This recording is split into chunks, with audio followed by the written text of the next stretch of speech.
आज गांधी जी का बलिदान दिवस है।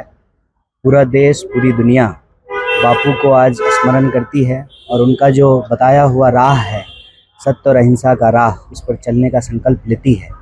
सरगुजा में पिछले कई सालों से गैर राजनीतिक संगठनों के द्वारा मिल करके गांधी जी के याद में यह कार्यक्रम रखा जाता है।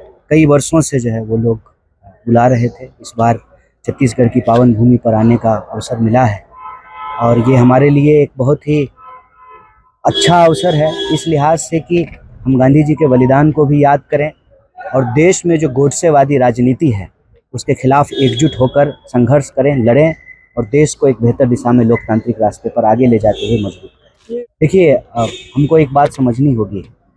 गांधी जी कहते थे, वैष्णव वो हैं जो दूसरे की पीड़ा से दुखी होते हैं। आजकल तो लोग पर पीड़ा से सुख प्राप्त करते हैं। पूरी की पूरी राजनीति नफरत की राजनीति है। गांधी कहते थे कि रघुपति राघव राजा राम, पतित पावन सीताराम, ईश्वर अल्लाह तेरो नाम, सबको सम्मति दे भगवान। आज जब धर्म की राजनीति होती है, नफरत की राजनीति होती है, ऐसे में जो गोडसेवादी राजनीति है उसके खिलाफ गांधी को बार बार याद करना चाहिए, रोज़ याद करना चाहिए, ताकि यह देश एकजुट रहे, इकट्ठा रहे और देश की एकता और अखंडता अक्षुण्ण रहे। मैं तो भाजपा के लोगों से भी कहता हूँ कि आप भी इसी देश में पैदा हुए हैं। इस देश का इतिहास आपका भी इतिहास है और इस देश का इतिहास हिंसा का इतिहास नहीं है।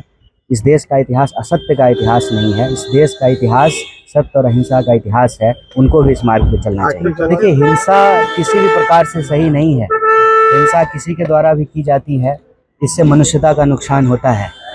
सरकार दावे करे वो सरकार का काम है, लेकिन हम तो देश की जनता से और सभी राजनीतिक मत के व्यक्तियों से यही कहेंगे, भाजपा से भी यही कहेंगे, हिंसा किसी भी समाज और देश के लिए अच्छा नहीं है।